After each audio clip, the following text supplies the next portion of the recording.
Hi అండి, welcome to my channel.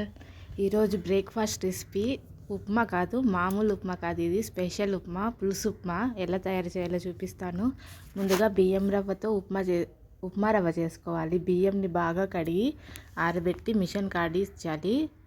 రవ్వ ఆడిస్తే అది బియ్యం రవ్వ అవుతుంది కదా. ఆ రవ్వతో ఉప్మా ఎలా తయారు చేస్తాలో, ఒక కప్పు బియ్యం రవ్వ తీసుకొని నూనె బాండి పెట్టి వేయించాలన్నమాట. ఆ ప్రాసెస్ నేను మళ్ళీ ఇంకొకసారి ఎప్పుడైనా చూపిస్తాను. కొంచెం ఎర్రగా వేయించాలి, మరి అంత ఎర్రగా కాదు, కలర్ మారితే చాలు. ఇప్పుడు స్టవ్ మీద గిన్నె పెట్టి 4 స్పూన్ల నూనె వేయాలి. నూనె కాగిన తర్వాత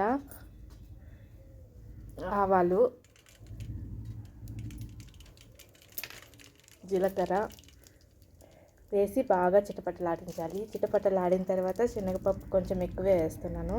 శనగపప్పు వేసిన తర్వాత సన్నగా తరిగి పెట్టుకున్న క్యారెట్, పొటాటో, ఉల్లిపాయ ముక్కలు ఒకదాని తర్వాత ఒకటి వేసి వేగించాలి. ఫస్ట్ క్యారెట్ ముక్కలు వేస్తున్నాను, ఎందుకంటే క్యారెట్ కొంచెం గట్టిగా ఉంటాయి కదా, ఉడకడం కష్టం కాబట్టి ఫస్ట్ క్యారెట్ వేసేసాను.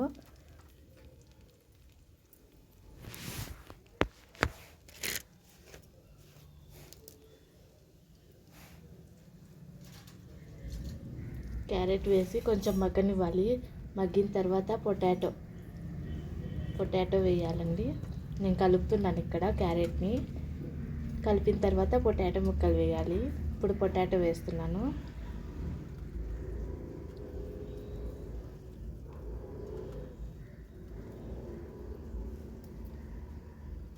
పొటాటో ముక్కలు కూడా బాగా కలపాలి. వేసి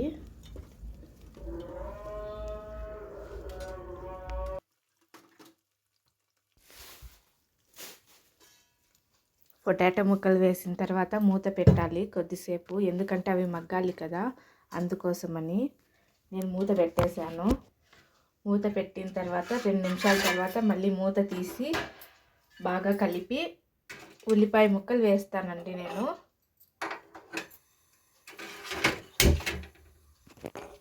బాగా కలిపాను కదా, ఇప్పుడు ఉల్లిపాయ ముక్కలు వేస్తాను. నిలువుగా తరుగుకున్న ఉల్లిపాయ ముక్కలు వేయండి. నిలువుగా తరుక్కుంటే ఎప్పుడైనా ఉప్మాకి బాగుంటుంది కదా టేస్ట్, అందుకని నిలువుగా తరుక్కోండి.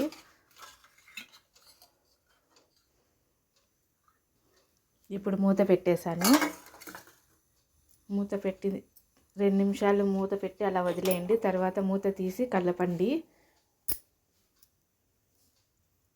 చూడండి, ఉడికిపోయాయి కదా ముక్కలు, వెజిటేబుల్ ముక్కలన్నీ బాగా ఉడికిపోయాయి కదా.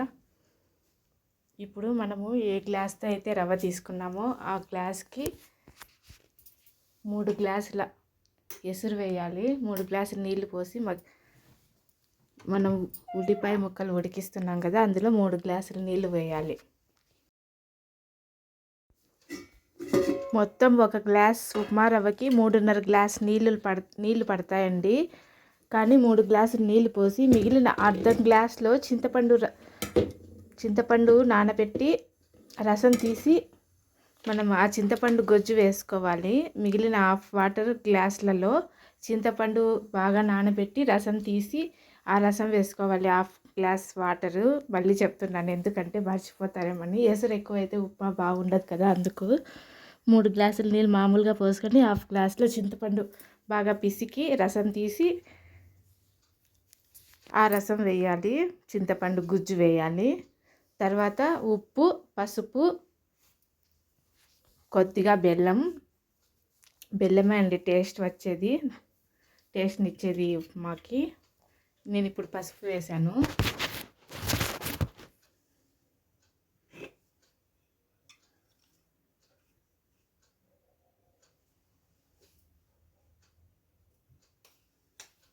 తర్వాత ఉప్పు వేసాను.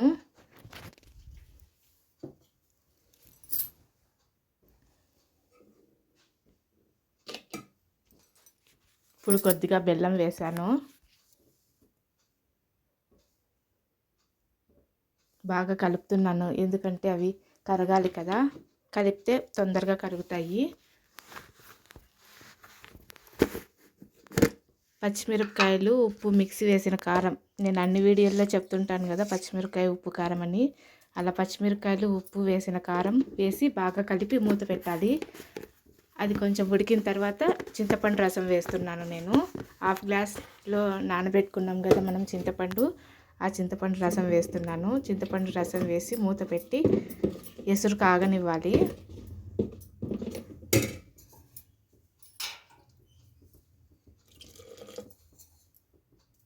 చూడండి, చింతపండు గుజ్జు వేసాను. ఎంత కావాలో అంత వేసుకోండి.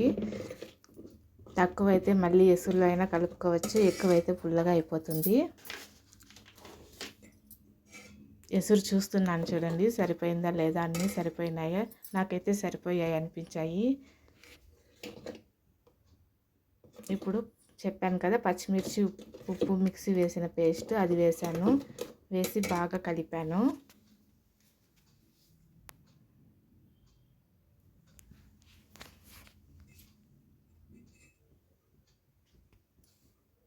మూత పెట్టేశానండి. 5 నిమిషాల తర్వాత మూత తీసి చూడండి, ఎసురు బాగా కాగిపోతుంది. నాకైతే ఎసురు కాగిపోయింది. నేను బాగా కలుపుతున్నాను. రవ్వ వేసానండి. రవ్వ వేసి బాగా కలపాలి, ఉండగట్టకుండా. మూత పెట్టేశాను. ఈ మూత పెట్టేసి ఒక 15 నుంచి 20 నిమిషాలు ఉడకనివ్వాలి. మధ్య మధ్యలో తీస్తూ కలుపుతూ ఉండాలి. మళ్ళీ మూత పెట్టేసేయాలి. 5 నిమిషాల తర్వాత మళ్ళీ మూత తీసి కలిపి మళ్ళీ మూత పెట్టాలి. ఇలా 15 నుంచి 20 నిమిషాలు ఉడకనివ్వాలి ఉప్మా రవ్వ. ఎందుకంటే బియ్యం రవ్వ కదా, ఇది ఉడకడానికి టైం పడుతుంది. బాగా ఉడికితే టేస్ట్ బాగా ఉంటుంది. మనం ఉడికిన పెట్టే దాంట్లోనే ఉంటుంది. 15 నుంచి 20 నిమిషాలు బాగా ఉడకబెడితే అప్పుడు టేస్ట్ చాలా బాగుంటుందండి. నాకు 15 నిమిషాల తర్వాత నేను చూశాను, ఇంకా కొంచెం ఉడకాలి. కలిపి మళ్ళీ మూత పెట్టేస్తున్నాను. చూడండి, ఇంకా 5 మినిట్స్ ఉడికితే ఉప్మా ఆల్మోస్ట్ ఆల్ రెడీ అయిపోయినట్లే. బాగా కలిపి మూత పెట్టేయాలండి. తర్వాత నాకు ఉడికిపోయింది ఉప్మా. ఇప్పుడు కొత్తిమీర వేసి స్టవ్ ఆఫ్ చేయండి. 5 మినిట్స్ అలా వదిలేయండి. బాగా కలిపి కొత్తిమీర వేసి బాగా కలిపి స్టవ్ ఆఫ్ చేయండి. అలా వదిలేయండి. తర్వాత సర్వ్ చేసుకోండి 5 మినిట్స్ తర్వాత. ఎందుకంటే ఉప్మా కుదురుకుంటుంది కదా. ఏదైనా సరే వంట చేసిన తర్వాత వెంటనే తినేయకూడదు. 5 మినిట్స్ అలా వదిలేయాలి. చూడండి, నేను ప్లేట్లోకి చూసాను.